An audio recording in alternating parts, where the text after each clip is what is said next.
జీహెచ్ఎంసీకి 2654 కోట్లు కేటాయిస్తే 1200 కోట్ల విడుదల చేశారని బారస ఎమ్మెల్యే వివేకానంద అన్నారు. శాసనసభలో ఆయన మాట్లాడారు.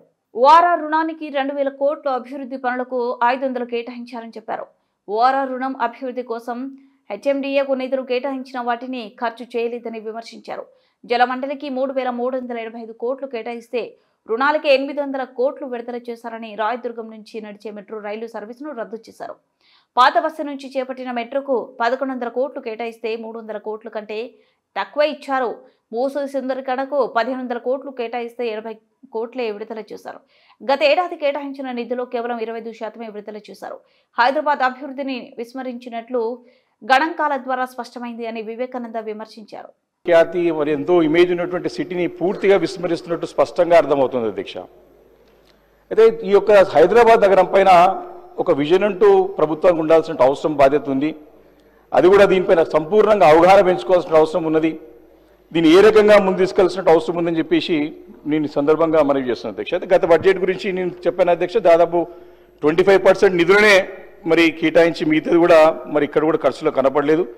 ఈ సంవత్సరం అధ్యక్ష జిహెచ్ఎంసీకి ఈసారి 7582 క్రోడ్స్ గవర్నమెంట్ జిహెచ్ఎంసీ డిమాండ్ చేస్తే దాంట్లో 3101 క్రోడ్స్ మాత్రమే కేటాయించి దాంట్లో 40%నే ఇస్తానికి ప్రభుత్వం ముందుకు వచ్చింది అధ్యక్ష.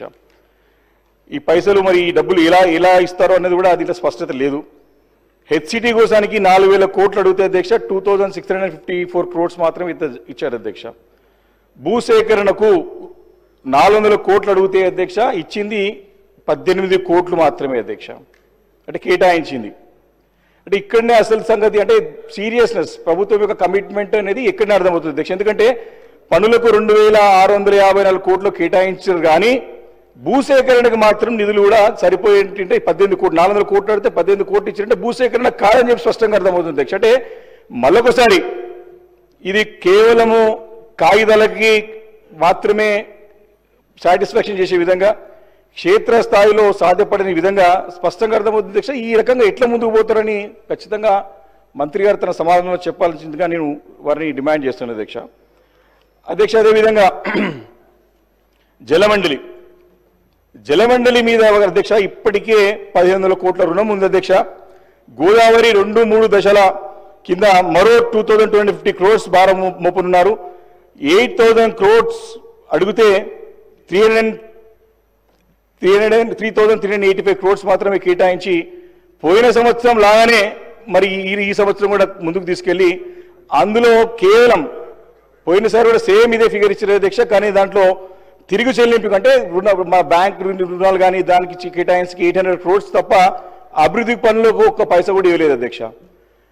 ఇంకో ముఖ్యమైనటువంటి అంశం అధ్యక్ష, గత అంటే హైదరాబాద్ నీటి అవసరాలను దృష్టిలో పెట్టుకొని మరి గతంలో కేసీఆర్ గారి నాయకత్వంలో అప్పుడు కేటీఆర్ గారు కూడా పురపాలక శాఖ మంత్రిగా ఉన్నప్పుడు 1062 కోట్లతో కాళేశ్వరం పథకంలో భాగమైనటువంటి కొండపోచమ్మ సాగర్ నుంచి 10 టీఎంసీలు గోదావరి